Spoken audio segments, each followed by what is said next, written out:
Huge response. मैं आपको भी बता रहा हूँ, अभी तो चलता जा रहा है लाइव, वो बात अलग है, हम इसको फिर रिपीट भी प्ले कर देंगे, चंक्स भी लगा देंगे इसमें से। पर उसमें ना मेरी बैकएंड टीम बोल रही है कि टीसीएस के नतीजे आने वाले हैं क्वार्टर 4 के।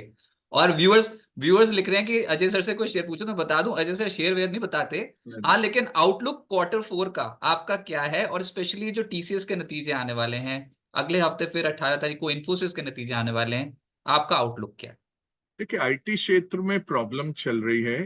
एक तो इतने ऑर्डर नहीं आ रहे, दूसरा मार्जिन उनका कम हो रहा है, तीसरा जो बुनियादी ढांचा है वो क्वेश्चन में आ रहा है, क्योंकि आर्टिफिशियल इंटेलिजेंस और मशीन लर्निंग डेटा एनालिसिस के कारण बहुत सारे शुरुआती जॉब्स निकल रहे हैं। आप देखिए, एक रिपोर्ट में पढ़ रहा था 50% कम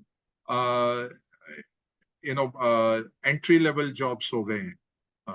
और बड़ी जल्दी ये हुआ है, ये इतनी तेजी से रेवोल्यूशन हुआ है कि टाइम नहीं मिला कंपनियों को रिकैलिब्रेट करने का। तो वो artificial intelligence, low level repeatable job जो भी है, लर्नेबल जॉब है, जो आप बार बार कर सकते हैं, उस तरह के जॉब्स कोडिंग में भी वही है। ऐसे ऐसे अब निकाले जा रहे हैं एप्स जो आपके लिए पूरा कोड या वेबसाइट बना के दे देते हैं। अभी देखिए, फॉल्स वीडियो ही, मेरे अच्छे दोस्त आशीष चौहान जी का झूठा वीडियो चला दिया स्टॉक्स बोलते हुए। अब कल को, अभी तक था हमारे नाम का साइट, लोग लगा देते हमारा फोटो लेके सोशल मीडिया से, 25-30 लोग लगा के बैठे। मैं भी थक गया, साइबर क्राइम वाले भी थक गए, कितने लोगों के पीछे जाए। तो मैं इसलिए बोल देता हूँ, मैं, मेरी कोई पेड सर्विस नहीं है, ना मैं स्टॉक की बात करता हूँ।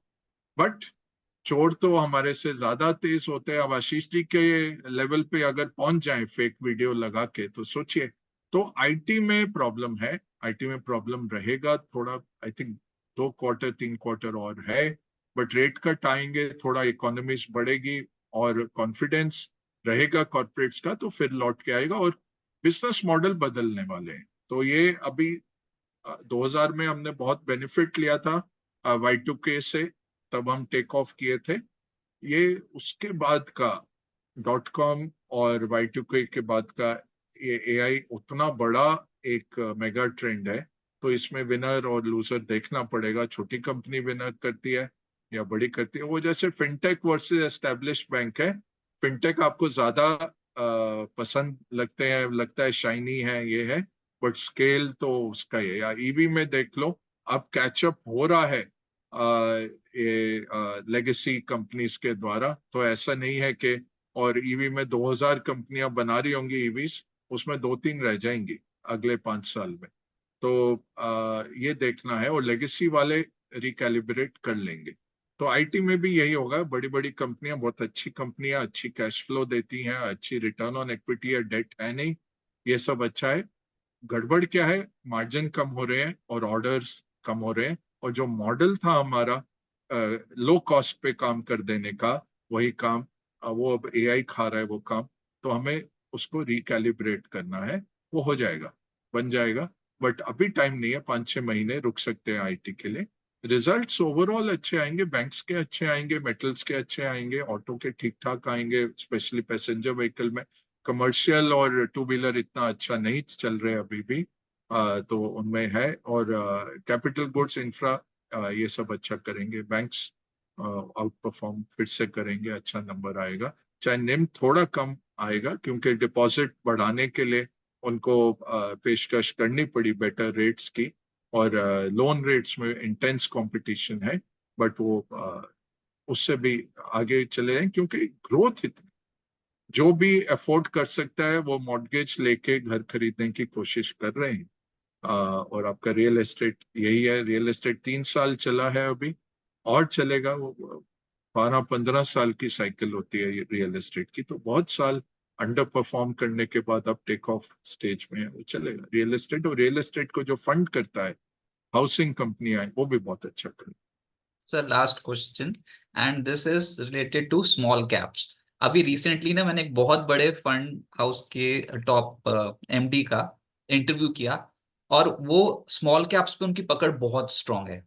तो मैंने उनसे ये पूछा था कि क्या ये बबल लाइक सिचुएशन होती चली जा रही थी क्या स्मॉल कैप्स में, जो इतना शार्प करेक्शन आया, लेकिन हुआ क्या, सेबी ने भी वार्निंग दे दी, एम्फी ने भी दे दी, उसके बावजूद फिर स्मॉल कैप स्टॉक्स चलने शुरू हो गए हैं। अब उन्होंने ये बताया था कि किसी फंड मैनेजर के पास अगर मैंडेट होता है 50 से 60 स्टॉक्स खरीदने का, इन्फ्लोज ही उतने आ रहे हैं, बताओ। 19,000 करोड़ जैसे भी आपने बोला रिकॉर्ड एसआईपी आ गई मार्च महीने में। तो उसमें से ज्यादातर स्मॉल कैप स्टॉक्स में आ गई।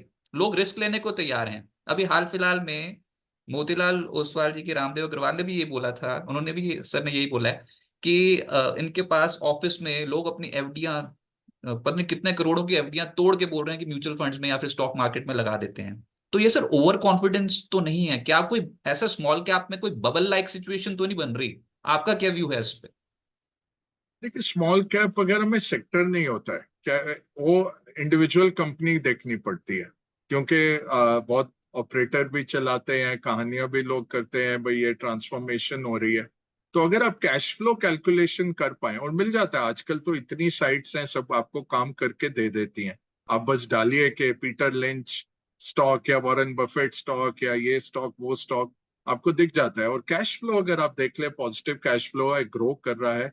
और ये एक बहुत दिग्गज फंड मैनेजर है, उनका नाम नहीं लूंगा क्योंकि मैं इंडोर्स नहीं करता किसी को। बड़ा अच्छा फॉर्मूला है रजत जी, 15-15-15। भाई 15% जिसका सेल्स बढ़ रहा है, रेवेन्यू बढ़ रहा है, 15% या उससे कम, 15 टाइम्स कम प्राइस अर्निंग रेशियो है, क्योंकि पी बहुत ज्यादा हो गया तो आपने फ्यूचर का पेमेंट कर दिया है ऑलरेडी। 100 पी पे बैठा है स्टॉक, तो अनलेस वो जूम जैसा स्टॉक है, कोविड के टाइम के हर 3 महीने डबल हो रहा है उसका रेवेन्यू, वैसा होता नहीं है। तो हो सकता है ओवर वैल्यू हो गया है। ये जो बड़ा आर्टिफिशियल इंटेलिजेंस चिप का स्टॉक है एनवीडिया, वो 10% गिर गया अभी। और पूरे यूएस मार्केट को उठा के ले गया था वो स्टॉक। तो 84% रिटर्न, 100% रिटर्न, इस तरह के उसके रिटर्न आ रहे थे। बट कहीं ना कहीं आके वो रुक जाता है। तो प्राइस अर्निंग ये, और फिर आपका रिटर्न ऑन इक्विटी 15 से ज्यादा हो वो। तो ये 15-15-15 एक फॉर्मूला रहता है। ये मुश्किल होता है लोगों के लिए। तो मैं कहता हूँ स्मॉल कैप में जो आपको खेलना, अगर तो आप जानते हैं कोई कंपनी, उसके एनुअल रिपोर्ट आप पढ़ पाते हैं, थोड़ी जानकारी है, तो डालिए। नहीं तो म्यूचुअल फंड आपको दे रहे हैं, और अब तो ईटीएफ भी आ गए, स्मॉल कैप मिड कैप के ईटीएफ मिल रहे हैं आपको। ईटीएफ भी खरीद लीजिए, पूरा मार्केट खरीद रहे हैं। और फिर वो स्टॉक एक्सचेंज या इंडेक्स बनाने वाले सारा काम आपके लिए कर रहे हैं, निकाल देते हैं लैगार्ड्स को, अच्छी कंपनियां जो आ रही हैं उनको ले आते हैं, वो सब करें, ईटीएफ खरीद के बैठ जाइए। नहीं तो एक्टिव फंड मैनेजर्स हैं, वो 40-60-100 कंपनियां आपको खरीद के दे देंगे, 2-2.5% प्रति कंपनी, और वो ले लीजिए। नहीं तो एक छोटा सा क्वेरी मारिए, अब बहुत सारी साइट्स हैं भाई, 20-25 सबसे पसंदीदा small cap mid cap stocks क्या चल रहे हैं इंस्टीट्यूशनल इन्वेस्टर्स के, आपको पता लग जाएगा होल्डिंग कहाँ पे ज्यादा है। एफआईज होल्डिंग अगर बढ़ा रहे हैं भाई, कोई आपके लिए काम कर रहा है। आजकल बहुत आसान हो गया है पैसा बनाना, इतना मुश्किल नहीं है ये। हमारे पास इंफॉर्मेशन नहीं होती थी, वो प्रिंटेड रिपोर्ट आती थी, जब तक आती थी इतना लेट हो जाता था। कहाँ से हम बैलगाड़ी के जमाने से अभी कॉनकॉर्ड के जमाने में पहुंच गए। तो इतना आपके पास इंफॉर्मेशन है और इतना चांस है पैसा बनाने का। यही है कि जो कहानियां हैं उनसे दूर रहिए, जो जिनके कैश फ्लो नहीं है, जो लॉस मेकिंग कंपनियां हैं, जो चलती हैं भाई ये 2040 या 2045 में पैसा बनाएगी, उसमें से कुछ शायद ठीक रहें, ज्यादातर फेल होते हैं। तो मुझे क्यों चांस लेना है जब मेरे पास अच्छी ग्रोथ वाली कंपनी आज के दिन में, अच्छे कैश फ्लो वाली और अच्छे मैनेजमेंट, शरीफ ईमानदार मैनेजमेंट वाली कंपनी है, उसमें जाइए ना। नहीं नहीं अजय सर, वो मुद्दा नहीं है। मुद्दा ये है कि जब उनसे बात हुई थी, जो मैं बता रहा हूँ, फंड मैनेजर जो थे, एमडी, वो ये कह रहे थे कि चाहे 50-60 का मैंडेट होता है, आपने भी म्यूचुअल फंड हाउस में काम कर रखा है, 50-60 स्टॉक खरीद सकते हैं। पैसा ही इतना इन्फ्लो आ गया ना स्मॉल कैप और मिड कैप स्टॉक्स में लगाने के लिए, उनके पास फंड मसल बहुत आ गई, फाइनेंशियल मसल। नहीं, बट तो वो ना अच्छी अच्छी क्वालिटी के स्टॉक्स में तो एक लिमिट होती है खरीदने की। उसके बाद फिर उससे नीचे वाला स्टॉक जो कि उनको उतना पसंद नहीं था वो खरीदेंगे, उसके बाद नीचे करते करते 150 खरीद डाला म्यूचुअल फंड मैनेजर ने। अब हाँ, ऐसे कोई एक दो फंड्स हैं जिन्होंने बहुत ज्यादा खरीद डाले। तो क्योंकि इसमें कितनी 20,000 करोड़ का आप अगर मिड कैप या स्मॉल कैप फंड चलाओगे, कैसे चलाओगे? इम्पैक्ट कॉस्ट ही इतनी हो जाएगी। अगर आप बड़ी पोजीशन ले लोगे तो आप 1-1% या आधे आधे परसेंट की पोजीशन लोगे, अगर 150 स्टॉक है आपके पोर्टफोलियो में, तो वो मार्जिनल पोजीशन आपकी कितनी होगी? उससे अच्छा तो फिर ईटीएफ आप खरीदिए ना, 1% क्यों दे रहे हैं फंड मैनेजर को? यही है कि अगर 40, 50, 60 का जो पुराने अच्छे फंड मैनेजर होते थे हमारे जो चलाते थे, वो अगर अल्फा जनरेट कर पाए तो अच्छा है, क्योंकि मैं तो नहीं कर पाऊंगा as an individual investor. 99% of us, हमारे पास ना टाइम है, ना टेम्परामेंट है, ना ट्रेनिंग है वो ढूंढने का जेम्स। तो उससे अच्छा है फंड मैनेजर को दे दीजिए ना। और अगर नहीं फंड मैनेजर आपको पसंद, तो मार्केट खरीद लीजिए, ईटीएफ खरीद लीजिए।